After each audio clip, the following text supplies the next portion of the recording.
Greetings, everyone. Rob Montgomery here from the Smart Film School in Berlin, Germany. We've got a special segment, a Mojo workshop for you with the amazing Rob Layton from the Gold Coast of Australia. We are actually doing this across time zones. And it's really interesting because we're going to be talking about Watch and apps that work with Watch. And one of the apps I used is Circa. So I could make sure that I'm awake and Rob's awake, and we found a time to meet, which is really special. One of the things that Rob's going to talk about, he's going to talk a lot about using the Watch and remote photography, remote videography, and some of the potential that you can unlock. And ironically, I've been doing a lot of research and prototyping here in Berlin with not the Watch, but with the smartphone. Doing something that I never really do that much of, which is flash photography. So there are new powerful wireless flashes that basically give you the sun in your pocket that unlock other types of photography that you can do in the field, especially if you're doing like documentary portraits. And of course, being Mojo, that means everything's got to either fit on my bike or in my bike bags. So I'm actually triggering this portrait. This is like an ultimate selfie using that technique. Now, you would normally never get that lighting on the face, for example, unless you had a reflector or a fill flash. So I'm actually using the app, setting up in about 5 minutes time. And I've just been going around with the idea that I want to not just take selfies, obviously, but I want to use myself because I can sit there and figure out the lighting in various situations and experiment with what looks natural, because I really hate artificial photojournalism. I really, I'm a purist when it comes to photojournalism. So that's why I kind of resist a lot of flash. But this means that I can be really mobile, really nimble, and get super high quality portraits of my subjects, which are street musicians and the local artists in the scene of my neighborhood. So this is really why I'm doing this, so that I can photograph Justin, a Scottish musician who plays every day in the Hackescher Markt, and get a quality picture of him that I just could never achieve really with my smartphone, at least without a helper holding a fill or a light or something like that. So remote photography is a lot of fun, and the app basically talks to the camera. So here I am setting up at checkpoint Charlie. I enable a mode of my Sony A72. It's an old model of an alpha camera, but it still has a rudimentary remote control app that you can load on your smartphone, and you can control the exposure, and the camera then talks wirelessly to the flash. So it's nice. It's no cables, no power cables. You just have to worry about the wind. And then you basically just have to balance the exposure of your flash to balance the exposure of your scene. And this is a really shady spot. This is an amazingly well-lit photograph, but that scene, most tourists don't get that. So that's why I'm saying we're looking for these technologies to bring us to superpowers, so that when the subjects we are documenting can be shown, well, literally in their best light. So this is where I'm headed with some of my remote photography. And now we're going to switch all the way down to the Gold Coast. The Gold Coast of Australia, and Rob Layton is going to take it away. Rob has a great presentation. So Rob, I'm going to go to you. Thanks. Okay, so Apple Watch and Mojo workflows. So I've been using my watch for about a year now, and I've got to say that it really has become an integral part of my mobile journalism workflows. In fact, I really struggle to think, how did I ever live without it? So I'll step through today basically how to use your watch with a native camera, with Filmic Pro, and really how, when, and why I use it as a remote camera. So that's probably the main reason that you would use your watch in this situation with mobile journalism. But I certainly use my watch a lot for information.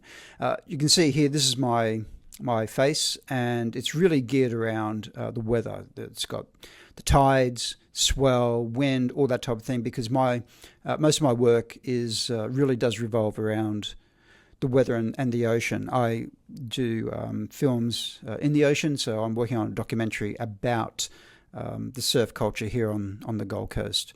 But I've also got the native camera app present on my face as well. And I find this really handy. I use this quite a lot, actually.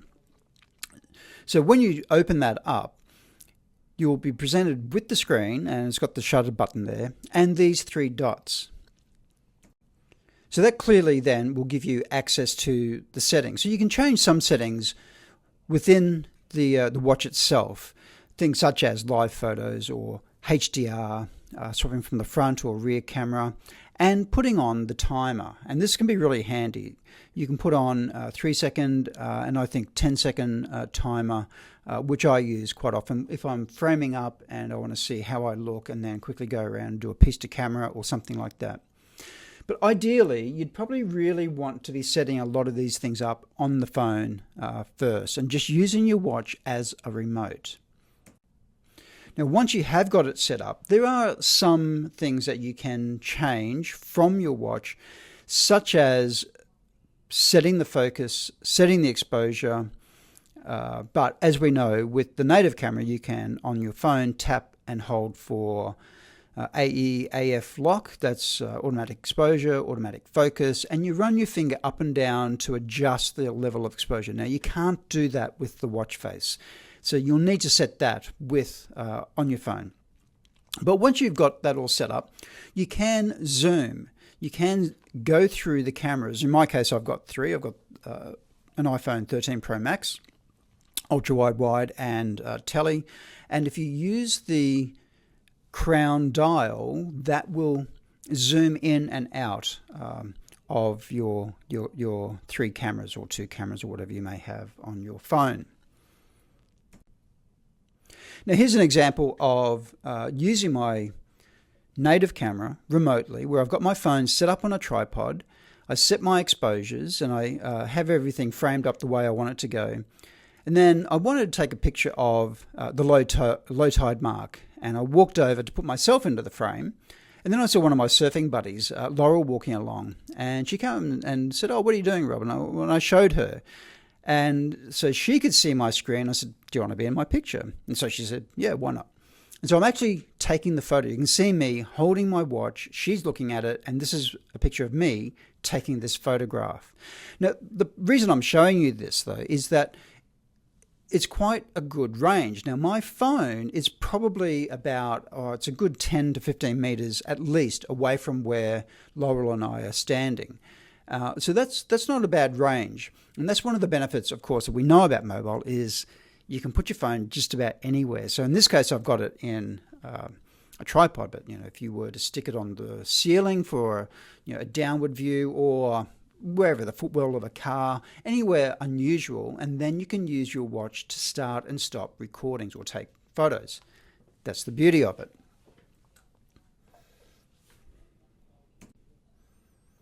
Now this picture is a place called Natural Arch, where it's a cave and a rainforest creek runs through a hole in the cave, and I was trying to take some photos, slow exposure photos of the water falling through, but I wanted silhouetted people in front in my frame.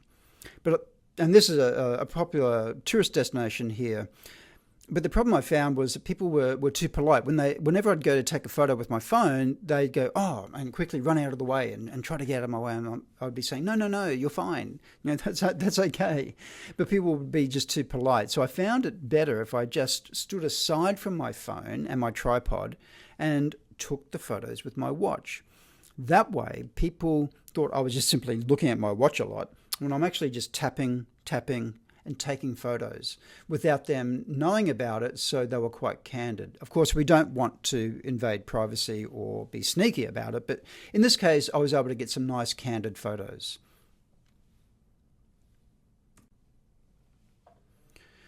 Now, one of the things that I really, really enjoy in photography is night photography. I've always done this right back to when I was back in my film days. And anyone who's done long exposures, slow exposures, night work knows that camera shake can be a problem. And what that means is, with the old days, you press the shutter and it may just give a bit of shake to the camera, which will blur the image. Now, a lot of apps, in particular night mode, have built-in alignment, so it's not too much of an issue. But there are still apps that require the camera to be really, really steady. So it needs to be on a tripod. Now, if you tap the screen to start the exposure and tap it again to stop, there may be a little bit of shutter movement there or camera shake that may blur the image. In which this case, of course, using my watch is just a godsend. Even though night mode has those built-in alignments, I always fire with my watch. Another nice example was when the Geminid meteor shower was coming through, and I was up at, I think, 2, 3 o'clock in the morning for about an hour photographing it, and I was just constantly tapping the watch to try and grab those meteors as they were shooting across the sky. Again, a great tool for this. And then we come, of course, to Filmic Pro, which any professional mobile journalist or professional filmmaker, that's the tool of choice. And they do have an app for Watch. I wish more developers would include Watch in their range of apps. It's just so handy. In my case, I've long been a user of Filmic Remote. Quite often, my interviews these days, I'll set up a 2-phone interview. So I'll have one phone connected to my iPads, and I'll have the Filmic Remote on the iPad, and another phone will be connected to my primary phone, will be connected to my watch. That way I can sit in one spot and control them through the iPad and watch, controlling both cameras. And that's really made my life a lot more efficient. I have to be running around and tapping this phone and tapping that phone, getting back and then starting my questions. And that's a great way for me, at least, to improve my efficiencies. And I've also found it's very, very handy for driving.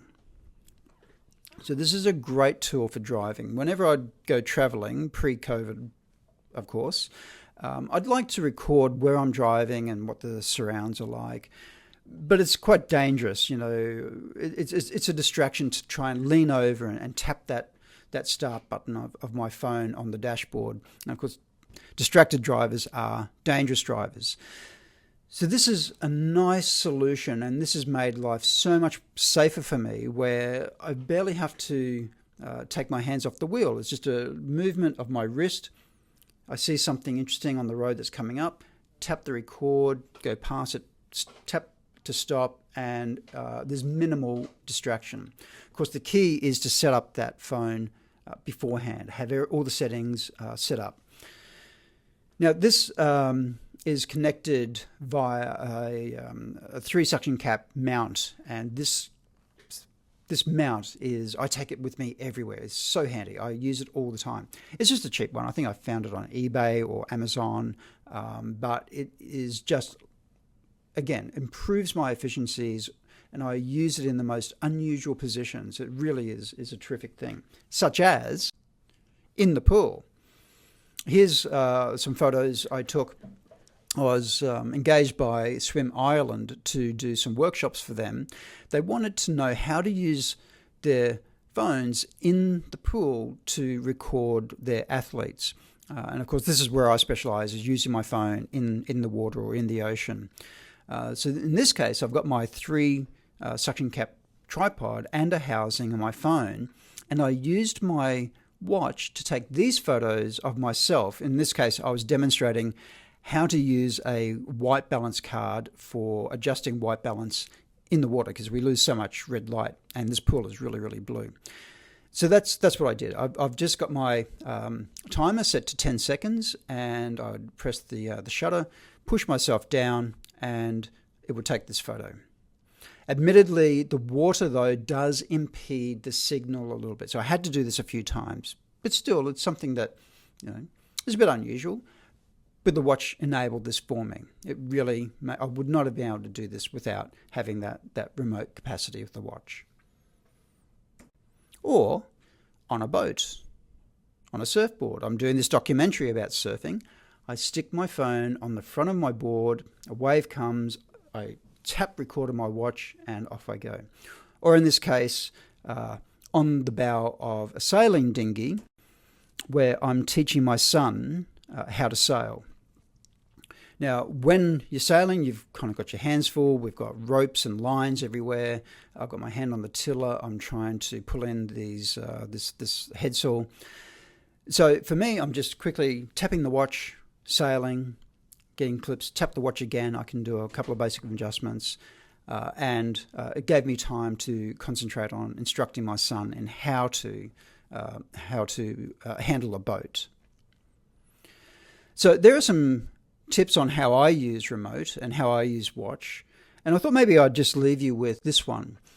Now, this is probably geared more towards mobile journalists. And quite often when we're recording, you know that when we record, we want to keep our phone in do not disturb or airplane mode. There's nothing worse than recording and having a call or having a message come in and interrupting that. So this technique is really nice so that you can keep in touch with the office. It might be you're filming a breaking news story, so you can't stop filming, but you need to be in touch with the office. So this way, calls and messages will divert to your watch rather than to your phone. And to do that, you open the watch app on your phone, tap General, tap Airplane Mode, and turn off Mirror iPhone. And then do the same for Do Not Disturb and Focus. Now, when you're filming, you put your phone on airplane mode and make sure that Wi-Fi and Bluetooth are both turned off. Now, this will ensure that then all those calls and texts go to your watch only, so you can keep filming. It's a really nice way of keeping contact with the office if you really need to. All right, well, that's a bit of a summary of how I use my watch. Like I say, I really do come to use it a lot, as in addition to other things such as when I surf and my fitness and health and all those things. I find it's a terrific tool. Thank you.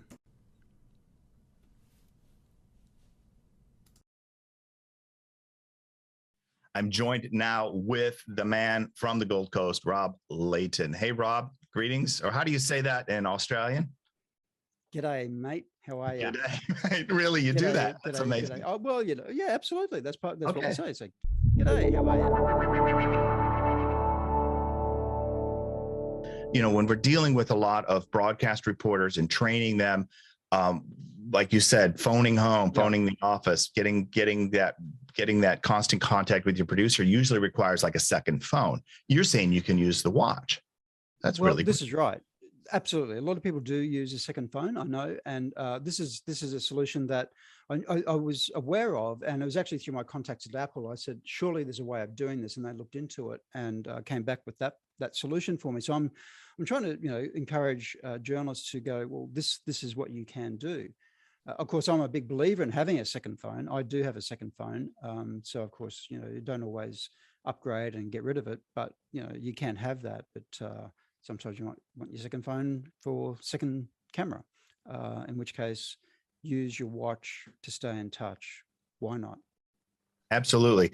And like the Live View app, a lot of the people I train are using Live View, and it has a back channel comms feature. So I'm curious to know how that might work with the watch and see if that's really interesting, because my meeting just before talking to you was actually with Live View Rep Australia. So we're looking at integrating Live View in as well, and through a mobile platform. So that's actually what I'm the next step for us at the university is to start looking at how we can use mobile technologies with that kind of streaming broadcasting back to studio. So it's exciting times. It's really, really interesting. Yeah, it's a really popular app with a lot of the Asian broadcasters that I work with out of Singapore. And speaking of throughout Australia, it's huge in Australia as well. Live View everywhere. That's amazing. So when we're looking at the apps for the watch, you gave some great use cases, and I just wanted to just switch over here and just show how I've got my phone set up. You also like to use a lot of complications, and that's what I'm, these extra little, it doesn't even have to open the whole app. It can open just one feature of the app. So let me just, obviously I've got my calendar down here on the bottom left. On the bottom right, I've got something called Hi Hello. And this is helpful if you're like at a journalism conference or any conference and you want to pass your contact to somebody. That app integrates nicely into there. On the top left, I've got a voice record app. Now, I love the voice record app. It's still my favorite audio recording app. And so with one touch, two touches, I can do a live recording. Look at this. I get a VU meter here, very analog and old school, but very effective. And then instantly when I'm done recording, it's available within the voice record app. So I can get audio from my watch right to this app. And here it is, ready to go. So it's that quick and that instant. And I just like having that superpower and having journalists have that superpower, or the ability to even do voice to text with the Drafts app. You can tap in notes, but who does that on a watch? Instead, you can use the microphone. And as I'm doing here, I'm speaking and the words and the translation is pretty good. Period, new paragraph. And it can be cleaned up instantly on the phone once I stop recording. So I tap done here, and then I go to the Drafts app, and I can look through. You can use the microphone as I'm doing here, and I'm speaking, and the words in the translation is pretty good, pyramid. But if I don't want pyramid there, I can instantly fix that. And then that's good to go. I can now work with that. So those couple superpowers are beyond the photography things that I use a lot. And one more is a shortcut. Now, you didn't talk about shortcuts, but I was curious because I knew I wanted to do this because I made a shortcut for Filmic Pro. So again, I've got one touch access. It automatically runs the Filmic Pro shortcut, which puts my phone into airplane mode, gives me the remote app, and does everything with one touch. So I've got that as a shortcut. And I was wondering if your comms feature could also be turned into a shortcut, because there was a few steps that you had to put there. Yeah, that's a good question. I haven't actually done that for the comms, but I can't see why it couldn't be. Like yourself, I've got a shortcut for Filmic, so I have it, turn on airplane mode, turn up brightness 100%, and all that kind of stuff. And so yeah, I do have a number of shortcuts that I use, which that's a good point. And I'm definitely going to be looking into the Drafts app. I think that looks really, really cool. We were just doing some stuff here at uni actually about recording some focus groups, and I was using the Otter app, and I was thinking, I wonder if I can get Otter on my phone and on my watch. I mean, on your watch. That's the question when you get watch. Yeah. And that Hi Hello, I think that's terrific as well. I'm going to look into that one too. So it's really fabulous. Yes, because you can see what it does is it just puts up, and you can design up to 4 cards for free. So it's a free app, guys. That's what I love about it. And it's just a QR code right there. And so if you're meeting someone to contact, they can just with their phone instantly get whatever you program into your card. Wow, that's brilliant. So, I'm definitely going. So of course I also do that for my book, so I can tell people about my book, Mobile Journalism. That's a terrific thing. If I just want to pass, so I've got one. So like for context, I just want to pass my WhatsApp, but I don't want to give them any other personal information. Then I make one just for a WhatsApp number. That's, my journalism line, So again, these are like, because I deal a lot with training reporters and broadcast correspondents in crisis reporting situations. We just did a bunch of training for reporters in Myanmar, for example, who are, every time they step out the door, they're risking their life. So mobile journalism became a really important topic for them recently. And of course, crisis reporting is the word of the day with what's going on in Eastern Europe. Sadly, yeah.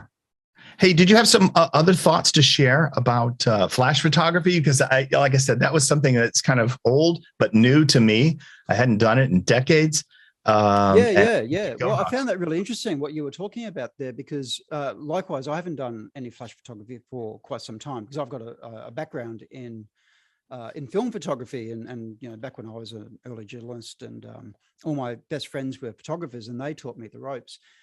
And I was always interested in exploring how I could get flash and a smartphone to sync, and it still seems to be that elusive holy Yeah. grail of smartphone photography. And I was just saying earlier, I had this thing I picked up a few years ago, which is a Godox A1, and this sounded like it was the bee's knees for and the solution, because you can sync it. It has its own app. You sync it with your phone and you use it as a flash. It's got increments. I think there's about 10 different increments of flash level. And I thought, this is brilliant. Not only that, but it enabled me to also sync, use it as a slave for Yeah. my old Speedlight, my old Nikon Speedlight. And I thought, this is terrific, until I got to use it, and it was like, wow, this is really so underwhelming. I can't believe it. But it had all these problems. It would not sync faster than, I think, a 30th of a second, which really is unusable. So Yeah. it had to be synced to shutter speeds, and a 30th of a second is really just wasn't enough. You couldn't get up to 125th or let alone anything higher than that. And that really rendered it, in my mind, pretty useless. But one thing that I did like, and I went to a studio, it was a new studio opened down the road from here, and they had a Godox system. And I suddenly realized I can use this with their studio lights as, and set it up with slaves, and automatically have the full benefit of a Godox system on my iPhone. That was cool. Now So you can use that as a trigger. Yeah. Okay. So but the sync speed is still going to be a 30th, right? Or well, yes. So slow shutter sync maybe. Yeah. So go back to night photography. It was a problem, but I got excited about the possibility of because the app that they put out, you could sync it up with all the other Godox. It was just their regular Godox app. But unfortunately, it was just not was feasible at all. So I kind of abandoned that. Now that was about 3 years ago. I don't think they developed it, unfortunately. We'll just wait. Yeah, it's kind of like we have to wait. Sometimes there's fits and starts. I think there's two elusive things. One is a decent Bluetooth mic that syncs and doesn't drop out and has good dynamic range. But people seem to forget that this is a really dynamic space. What we're doing here is really edge of the cusp and new era stuff. And so, I saw on the rounds of Twitter this week, some people talking about this New Yorker article that smartphones are becoming too smart. And this author, I thought, was a bit too smart for their own good, because it was a very negative take on the whole thing. Actually, they said that this author had upgraded from iPhone 7 to iPhone 12 Pro, and how disappointed they were, and they thought that the 7 was better.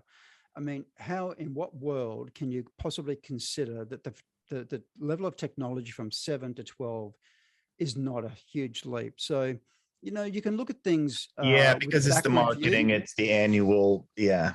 And I can understand why. I can understand why people would get, a little bit over the hype and the marketing, and that's understandable. But they seem to lose sight of the fact that, well, this is the worst that this technology is ever going to be. It's always going to get better. And I've been so enjoying this journey. I've been on it for about, I think, 6 years now, and it's just, I find it so challenging, and that's what keeps me interested, is the new challenges, and that's what I've always enjoyed about, well, my photography anyway, is just trying to think, what would happen if I did this? What would happen if I tried that? And I know you're the same, and just experimenting and pushing the envelope.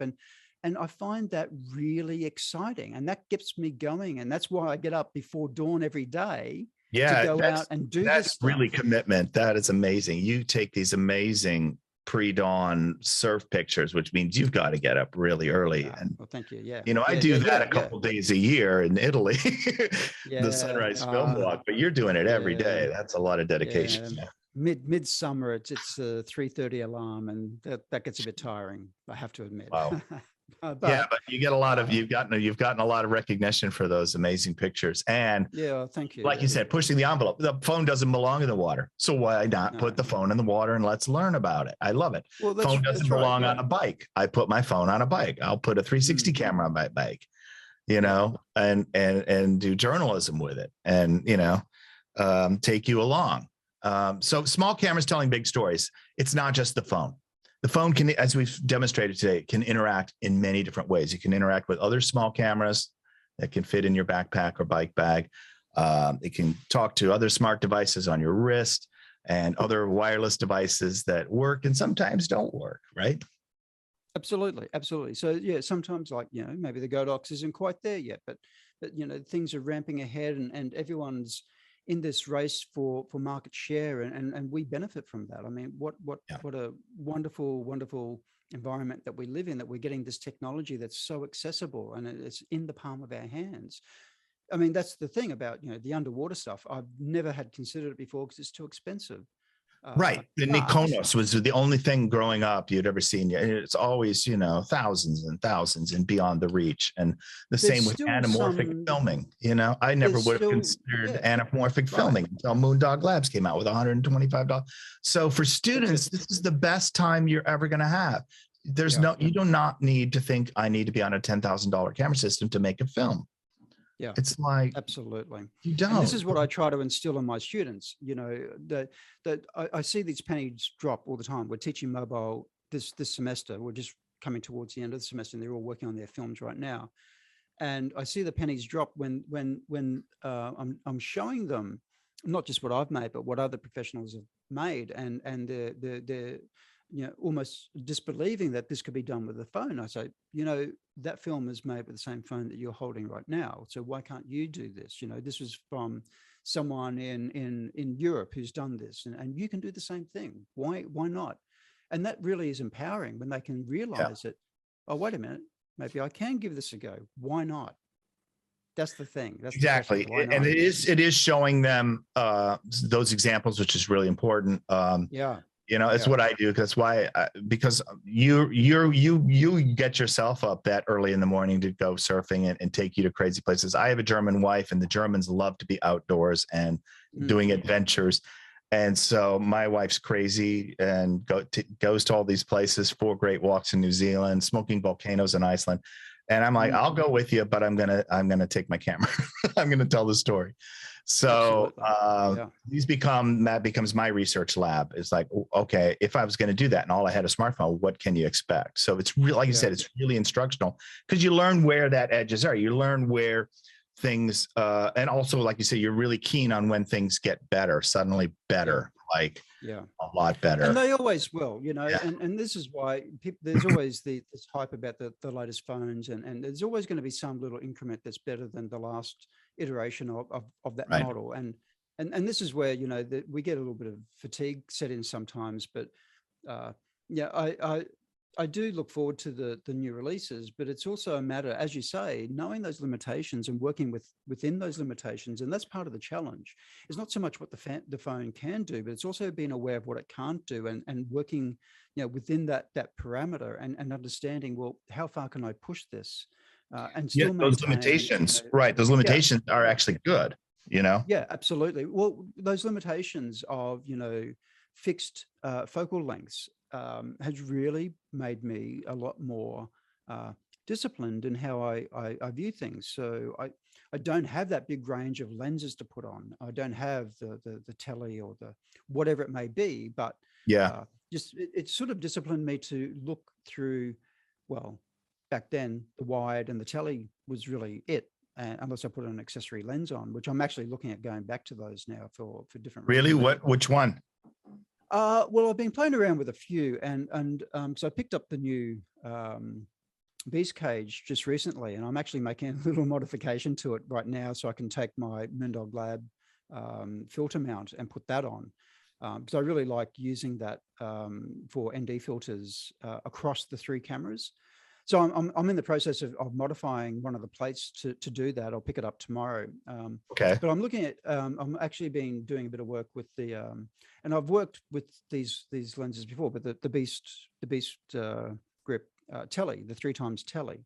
Yeah. And previously I had found that just putting into the rig was okay. But when I upgraded to the bigger phone, I got the mount, but it just wasn't quite right for me. And that's what I like about cages. I've always been a cage user, because just, the alignment's going to be good. That you have to fiddle around with it. Precision. It's going to be as good as it can possibly be. And just for making that little bit of a blur in the background makes all the difference for my mind. Have you, can you put it over the tele lens of the 13 Pro Max? Yeah, I did that. Because I'm curious, does that actually, that you don't need the cinematic plus? That would be a test I'm interested in making. It doesn't work.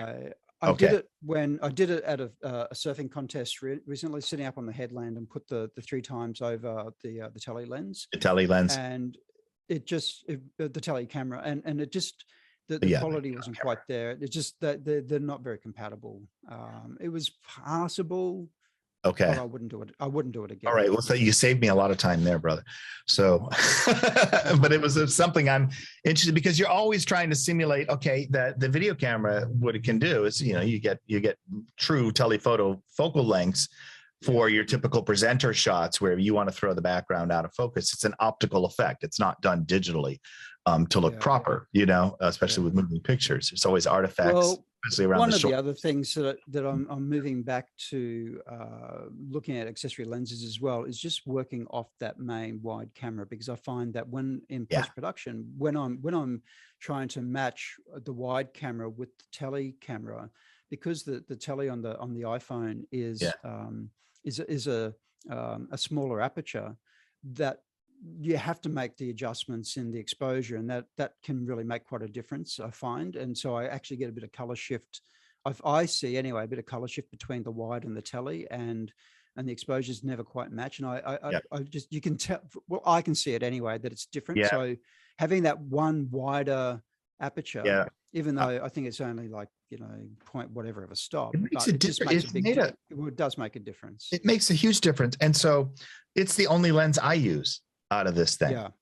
It's still that one lens, like you said, that just simplicity focuses you. It's up to you, dear photographer, video journalist, put the camera in the right place at the right time and document history.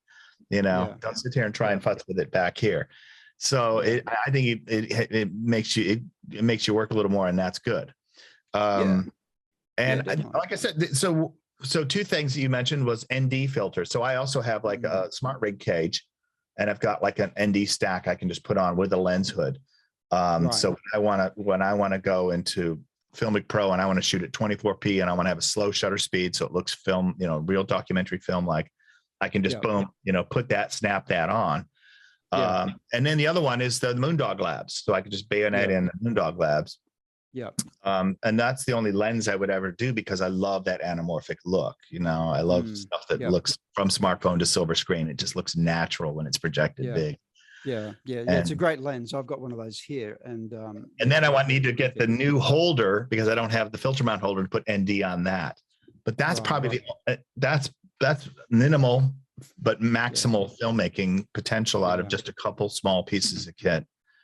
Hey, Rob, we could talk about this all day, and we probably will sometime whenever we get to meet face to face. It's been really great. And I know you've got to probably get to bed soon because it's late down under, and you've probably got some surfing to do. Or my children are off at a youth group party. So I've got another 2 hours I've got to wait before I pick them up. So I'm just going to sit here and do some more work. And then I've got to get up early again tomorrow morning. There's no sleep for the no rest for the wicked here, unfortunately, Rob. But look, thanks very much for having me. I really appreciate you inviting me on, and we're having a great chat about all things mobile. I'll always have something to say about mobile. So absolutely, and I encourage your students to send in their best stuff to the Mojo Awards. Because there are 3 categories. There's the documentary, there's crisis reporting, and there's one just called mobile journalism. And that's just a wide open category where the judges can see whatever comes in: square, vertical, horizontal, social, live, 360, whatever you're doing. That category's for a lot of what students are doing. So if documentary sounds too intimidating, just think about that category. I'm Rob Montgomery. This has been a Mojo workshop. Rob Layton, thank you very much. We're going to sign off here. Guten Abend.